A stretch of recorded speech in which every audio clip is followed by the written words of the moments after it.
Iran already had to deal with 2 Marine Expeditionary Units heading toward its territory. Now, the US is about to do something historic.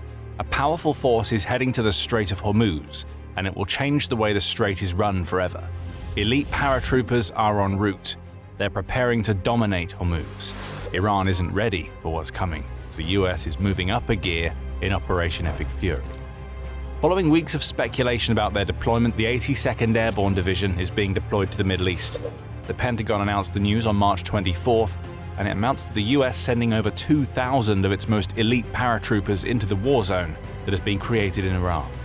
This is a huge escalation by the US, and it's another hint that the US may be drawing closer than ever to putting boots on the ground, perhaps on Kharg Island as a means of reopening the Strait of Hormuz. The Washington Post reports that US officials have approved written orders for the deployment, which have been sent to the 82nd Airborne Division's Fort Bragg headquarters, along with being sent to soldiers who are part of the unit's 1st Brigade combat team. This came in the wake of verbal orders having already been delivered. 2 sources close to the situation have told the outlet. Many of the soldiers who have received the orders are part of the 82nd Airborne Division's immediate response force, and it's here that we start seeing all of this get very serious. Why? Well, the clue is in the name, as the immediate response force has been created specifically to deploy within 18 hours of notice, and it's versatile enough to handle almost any ground-based operation handed to it.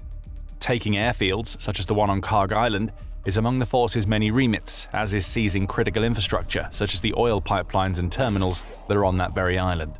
Task and Purpose offers more information about the 82nd's immediate response force, noting that the members of that force change every 6 months, as the responsibility switches between a trio of brigades. Upon being designated as IRF-1, that brigade's responsibility for half a year is to be the readiest of the 3 to be deployed. The structuring goes even deeper than that, as within the selected brigade are a battalion and a company dubbed IRB-1 and IRC-1 respectively, who will be the front-runners for deployment at a unit level. What we see here is that the US has created a force that is purpose-built to respond to emerging crises. What's happening in the Strait of Hormuz right now is nothing if not a crisis, especially as Iran's blockade of the strait has led to oil and gas price chaos. Pressure is being placed on the US by its international partners, along with non-partners who are being affected by the issues in the strait, and the deployment of the 82nd Airborne Division may be America's answer in terms of how it's going to relieve that pressure. Kharg Island will likely be the key. But what the US may have planned there could end up being an escalation too far in Operation Epic Fury. As for the 82nd, speculation has been rife for weeks that something like this is about to happen. On March 6th, the Washington Post reported that a big change of plans led to rumblings that the division was about to head out to Iran. Members of the 82nd Airborne Division had been scheduled to take part in a major training operation, only to have those plans be abruptly cancelled, leading to elite paratroopers being told to stay put in North Carolina rather than joining their colleagues in Fort Polk, Louisiana for the exercise. The Pentagon was cagey at the time. All it told reporters was, "Due to operation security, we do not discuss future or hypothetical movements." Now we know why the training was cancelled. The US had already been mulling options up to and including putting boots on the ground following the devastation of Iran's military infrastructure during the opening days of Operation Epic Fury and Operation Roaring Lion. With the Strait of Hormuz becoming a major problem for the US on the global geopolitical level, what started as a training cancellation has moved to full-on deployment. We still don't know what the 82nd will do once it arrives in the Persian Gulf region, but the odds are that a ground assault on Kharg Island is high on the agenda. That's one option at least, but it seems increasingly likely that the US views occupying Kharg Island as the key to taking control over the Strait of Hormuz problem.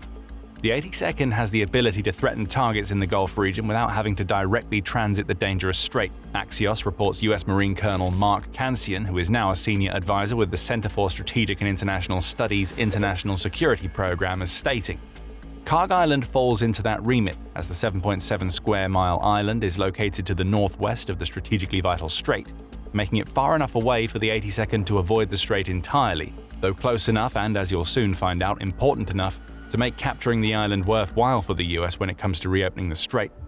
Kharg Island is vital for Iran. Lying just 20 miles off the country's coast, the small island has a population of just 20,000 people, and most of those people are oil workers. That highlights what makes this island so vital for Iran, as those oil workers oversee a terminal that is the main point of departure for 90% of the oil that Iran sells to other nations. That oil is the Iranian regime's economic lifeline. In 2024, which is the most recent year for which we have concrete figures, Iran generated $43 billion from its oil sales, which was a $1 billion increase over the previous year. But the really important piece of the puzzle here, according to GIS reports, is that $43 billion accounted for 57% of Iran's total export revenue in 2024. So with 90% of Iran's oil moving through Kharg Island before it can be sold, it's clear that the island is a major vulnerability for the regime. The logic here is obvious. Take Kharg, and the US strips away more than half of Iran's export revenue, which would in turn cripple its economy. By sending the 82nd Airborne Division to the Persian Gulf, the US seems to be laying the groundwork for an occupation that has been rumored ever since airstrikes tore through Kharg Island's military infrastructure on March 13th. But behind the bravado lurks some big issues if the plan is to have the 82nd Airborne attempt to take Kharg Island. Those problems could change everything. But before we dive deeper into what they are, this is a quick reminder that you are watching The Military Show. If you're getting value from the channel, remember to hit subscribe so you never miss any of our analysis. Now, as impressive as the 82nd Airborne Division and its immediate response force undoubtedly are, especially in terms of their speed of deployment, the division isn't exactly set up for something like taking a piece of territory like Kharg Island. At least that's according to Kansian, who tells Axios that the division is classified as light infantry, which means that it would be vulnerable while landing and if attacked by armor. Adding that there is a lack of nearby support for the division, Kansian adds, which seems to reference the fact that Iran and its missile launch sites are a lot closer to Kharg Island than any friendly US bases, and it's clear that America's plan for applying pressure to Iran to reopen the Strait of Hormuz is more complicated than it first appears. The US has taken steps to overcome the armor challenge at least. We mentioned earlier that airstrikes against Kharg Island's military infrastructure have already taken place. Presumably, that involved the destruction of the island's armor units, though it's also worth noting that these initial strikes took place about 2 weeks ago, at the time of this video's publication. Could Iran have moved more armor onto the island by now? It's possible, and that's a challenge for the US. Another counter to the argument that the 82nd Airborne Division won't be able to take Kharg Island is that it's not the only unit that's heading into the Persian Gulf. Ahead of the announcement of the 82nd's deployment, the US has already sent a pair of Marine Expeditionary Units, or MEUs, in Iran's direction. The USS Tripoli Amphibious Ready Group, which includes 3 warships and 4,500 personnel, including the 31st MEU and its 2,200 members, is already en route from Okinawa, Japan. They're being joined by the 11th MEU, which is embarked from San Diego with the USS Boxer Amphibious Ready Group. That MEU has a similar number of members, so what we're seeing here is that the US is actually deploying several more thousand soldiers to the Persian Gulf than the unleashing of the 82nd Airborne would suggest. The involvement of the MEUs would change everything about a Kharg Island takeover. These are amphibious assault groups that exist to overcome the types of challenges that Kansian says the 82nd will face if it attempts to take Kharg Island alone. Time magazine notes that MEUs are also often the first ground forces to arrive at the scene of a conflict, and they combine hundreds of infantry troops with armored vehicles, helicopters, fighter jets, and artillery. Practically everything that could be needed to tackle an armored response on Kharg Island by Iran. MEUs are contained forces designed to handle almost any situation, and the US is sending 2 of them to Iran, along with the 82nd Airborne Division. What we may be seeing here is the US attempting to counter for another of the challenges that comes with putting boots on the ground on Kharg Island, which is that it's not necessarily taking the island that will be the problem. Behind that challenge lies the far bigger issue of holding Kharg for as long as is needed to put pressure on Iran in the Strait of Hormuz. As huge a bargaining chip as taking Kharg Island would deliver to the US for the Strait of Hormuz crisis, Iran has potential responses to US plans. One of those responses could be to slice off its collective nose to spite its face. In other words, Iran could emulate the acts of Saddam Hussein in the Kuwaiti oil fields during the Gulf War and simply burn the Kharg Island oil facilities to the ground before the US gets its hands on them. That would take away the bargaining chip and give the US forces a massive fire to deal with from which they can't easily move upwind, especially if Iran times the destruction so that it occurs after America's forces have occupied. However, it would also mean that Iran destroys oil facilities that could take years for it to rebuild, which plunges the country into a multi-year economic crisis, no matter the outcome of Operation Epic Fury. That would be Iran's nuclear option. Another is to take advantage of the fact that Kharg is close to the Iranian coast and about 140 miles away from the nearest US assets in Kuwait City. Resupplying the 82nd and the 2 MEUs tasked with taking Kharg Island would be a challenge for the US, as would the fact that units stationed on the island become sitting ducks for Iran's missiles. Yes, Iran has lost most of its missile launch sites, roughly 75% of them as of March 5th, but it still has isolated and mobile launchers that it can roll out, use to fire missiles, and then send back into hiding. Kharg Island is small enough that even a handful of strikes could be enough to devastate US troops, especially if there are hitches in setting up their defenses. These are all challenges that the US can overcome. The MEUs en route to the Gulf region still haven't arrived, and the 82nd Airborne Division is behind them. If Kharg Island is the goal, the US is building up an appropriately sized force for taking and holding the island. It's likely that air defenses are being prepared, perhaps in Kuwait City, to send into Kharg Island immediately after the occupation too. And US aerial assets continue to patrol the Iranian coastline. Missile launch sites are being destroyed, which helps to mitigate the sitting duck challenge. Still, the question has to be asked, is it really worth sending the 82nd Airborne and 2 MEUs into Kharg Island? To the US, the answer is likely a resounding yes, though there is also another reason why all of this ground power could be heading to Iran. Before we explain what that is, the Kharg Island occupation would be all about reopening the Strait of Hormuz. We've already told you that the island will be a major bargaining chip, and it's one that the US will be delighted to be able to play, given what's happening in the Strait right now. This single waterway has mostly been blocked off by Iran since the start of Operation Epic Fury, which is an issue, given that 20% of the world's oil and liquefied natural gas passes through the strait. Iran has been playing the one major card that it has well, and we've seen the results over the past few weeks. According to Hellenic Shipping News, fewer than 100 merchant ships have managed to sail through the strait between the beginning of March and March 23rd. For context, almost 140 ships sailed through the Strait of Hormuz daily before Operation Epic Fury began. Now, the average is down to 5 or 6. Most of those are sailing under Iran's flag or are linked to Tehran's regime. Iran has also started to look at the Strait of Hormuz situation as a way to pull in a little extra money.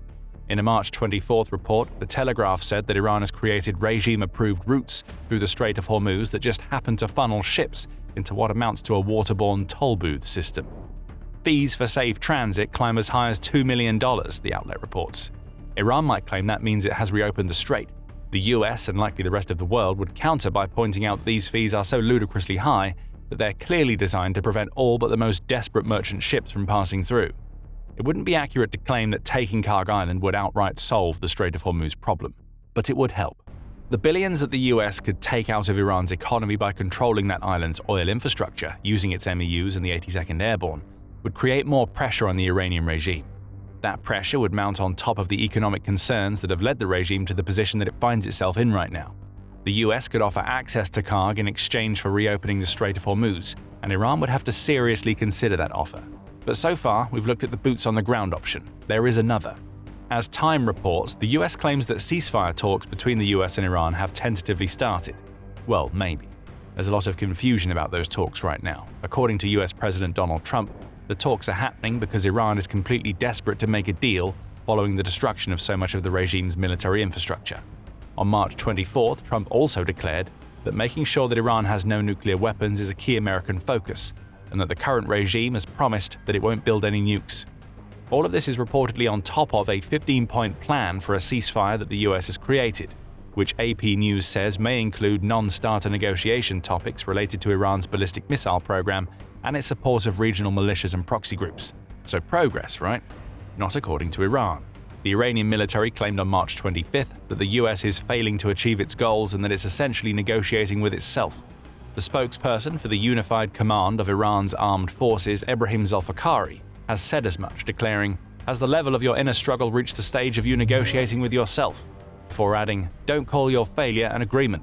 The BBC adds that many in Iran don't believe that the Islamic Revolutionary Guard Corps is willing to negotiate with the US, as it's too steadfast in its fundamentalist beliefs to allow even the destruction of huge swathes of its military infrastructure to sway them from its goals. It's difficult to untangle what's really going on when both sides are sending such different messages, and that may reveal the real reason why the 82nd Airborne Division is heading to the Persian Gulf. The occupation of Kharg Island is still very much a possibility. But what we may be seeing right now is that Trump is buying time with his talks about negotiations, which he is using to purposefully create confusion in Iran. After all, Iran's regime is in a rough spot. Fracturing has clearly occurred after multiple levels of leadership were taken out, so communication within the regime may not be as on point as it needs to be. Maybe some in the regime are talking to the US while others think no negotiations are happening. Who knows? And that's the point. Trump may be playing into the situation while more US troops head toward Iran. As all of this is happening, the 82nd is sailing. it's going to be joined by 2 MEUs. Even if Kharg Island isn't on the agenda, this represents the US sending a clear message to Iran's regime. If negotiations aren't actually happening, then they need to start soon. The US is showing Iran that it's ready for any eventuality up to and including putting boots on the ground, and it's strengthening that particular part of its posture in the Persian Gulf region by the day. Something historic may well be about to go down in Iran, and it's what Iran fears most. The US has batted the ball into the Iranian regime's court. How the regime responds will determine what happens next. If the US is planning to take Kharg Island to force the loss of Iranian control in the Strait of Hormuz, it's setting up well for the possibility. Before announcing the deployment of the 82nd Airborne Division, the US unleashed massive bunker-busting bombs on underground missile sites throughout the Strait of Hormuz coast. Those strikes alone could reopen the critical waterway. You can find out all about them in our video. And if you enjoyed this video, make sure you subscribe to The Military Show so you don't miss out on any of our Operation Epic Fury coverage. And thank you as always for watching.